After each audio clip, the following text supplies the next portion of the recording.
Imagine a world where immortals soar through the heavens. Powerful beings guard ancient secrets, and a single mistake can change the fate of entire realms. Our story begins in a universe divided by power, loyalty, and a war that should have ended long ago. Long before the events of this episode, a terrifying figure shook the three realms. His name was Dongfang Qingcang, the Moon Supreme.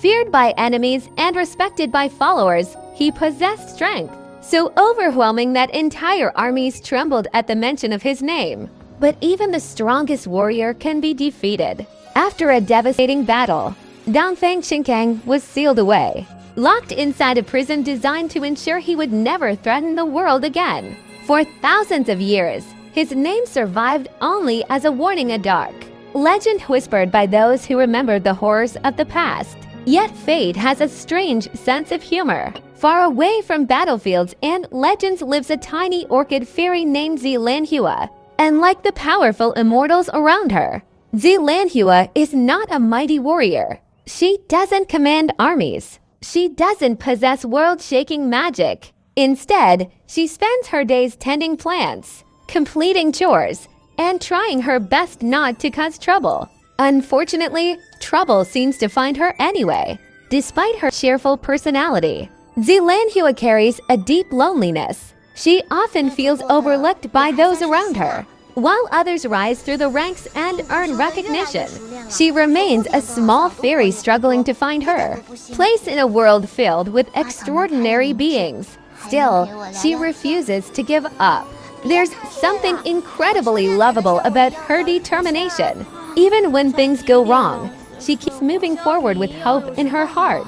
As the day unfolds, Ela Lanhua becomes focused on an important mission connected to someone she deeply admires. Like many dreamers, she believes that hard work and sincerity will eventually be rewarded. But destiny has other plans. Prison holding Dongfang Qingcang has remained untouched for millennia, standing as a monument to a victory long past.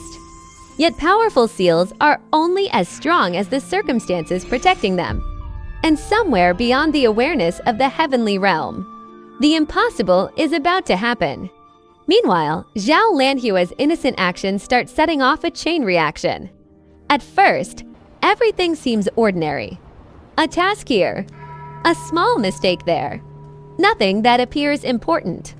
But fantasy stories rarely announce the moment destiny changes. Often, the biggest turning points begin with the smallest decisions. As Xiao Lanhua continues her journey, she unknowingly moves closer and closer to an event that will connect her life to one of the most dangerous beings ever known. The contrast couldn't be greater.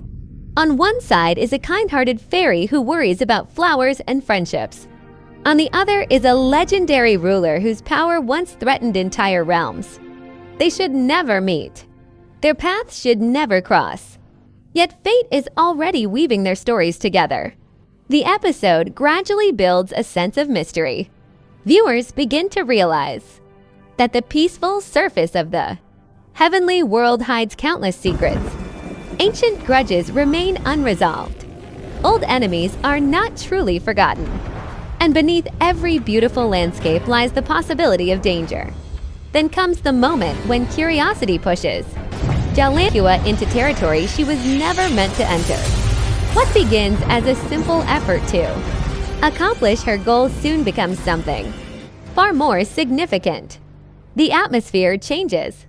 The air feels heavier. Ancient magic lingers everywhere. For the first time, Xiao Lanhua finds herself standing at the edge of a mystery connected to the distant past. She doesn't fully understand what she's dealing with. How could she? No one expects an ordinary orchid fairy to become involved in a legend thousands of years old. Yet each step pulls her deeper into the unknown. And somewhere in the darkness, a sleeping force begins to awaken. Not because armies are marching, not because kingdoms are falling, but because one small fairy accidentally wandered into the wrong place at exactly the right time. Or perhaps, exactly the wrong time.